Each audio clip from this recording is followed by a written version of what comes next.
ప్రతిపక్ష పార్టీ రైతులకు చేసేదేమీ లేకపోగా కూటమి ప్రభుత్వంపై అనవసర విమర్శలు చేస్తోందని టీడీపీ తెనాలి నియోజకవర్గ ఇన్ఛార్జ్ ఎమ్మెల్సీ ఆలపాటి రాజేంద్ర ప్రసాద్ ఆరోపించారు. వ్యవసాయాన్ని గత ప్రభుత్వం దెబ్బతీసిందన్నారు. రైతన్న నీ కోసం ఇంటింటి కార్యక్రమంలో భాగంగా గురువారం సాయంత్రం టీడీపీ తెనాలి నియోజకవర్గ in charge MLC Alapati Rajendra Prasad rural మండలం కొలకలూరు గుడివాడ గ్రామాల్లో పర్యటించారు. రైతులను కలుసుకుని గత ప్రభుత్వం ఏం చేసింది, కూటమి ప్రభుత్వం ఏ రకంగా మేలు చేస్తోంది అనే అంశాలను వివరించారు.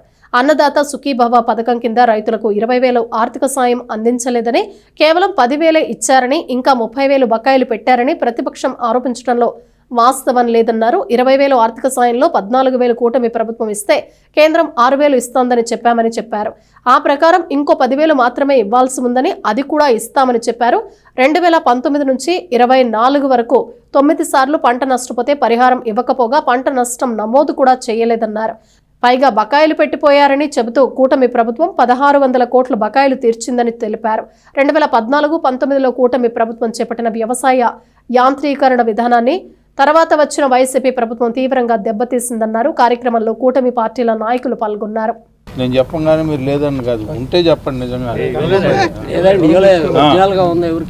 ఏంటి, లేకపోతే స్ప్రింక్లర్స్ కానీ, డ్రిప్ ఇరిగేషన్ కానీ, లేకపోతే రైతులను ప్రోత్సహించే ఏ పథకమైనా సరే, ఒక రొటావేటర్ కానీ, లేకపోతే ఒక ఆయిల్ ఇంజిన్ కానీ, ఒక స్ప్రేయర్ కానీ, లేకపోతే ఇంకోటి కానీ యాంత్రీకరణ ద్వారా రైతు సాగు చేసుకోవడానికి ₹1 లాభపడటానికి మనం చేసినటువంటి పథకాలు కానీ, మనం ప్రవేశపెట్టినటువంటి పథకాలు కానీ పూర్తిగా నిర్వీర్యం చేసినటువంటి ప్రభుత్వం గత ప్రభుత్వం అయితే, మనని ఈ రోజున ఇచ్చేయలేదు అని చెప్పి మనం ఏ రకంగా ఆ రోజున సబ్సిడైజ్ చేసాం, ఏ రకంగా ఆ రోజున పంపు సెట్లకి కరెంట్ ఇచ్చాం,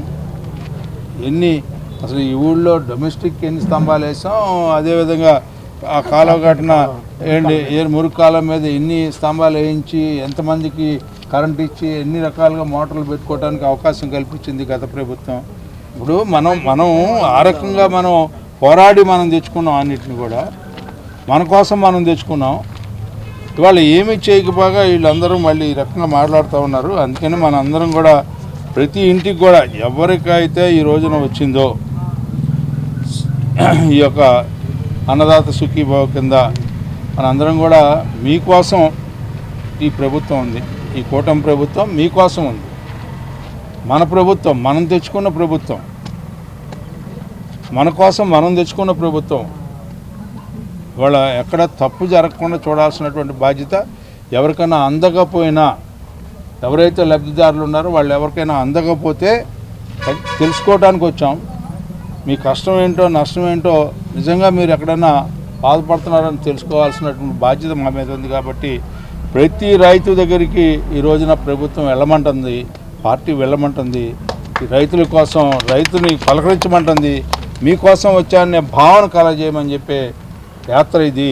అందుకే ఈ రోజున మీ అందరి దగ్గరికి వచ్చామని చెప్పి సందర్భం మనవి చేస్తూ, మరి ఎక్కడైనా కష్టం ఉన్నా నష్టం ఉన్నా మన ప్రభుత్వంలో ఆ కష్టాన్ని నష్టాన్ని తీర్చడానికి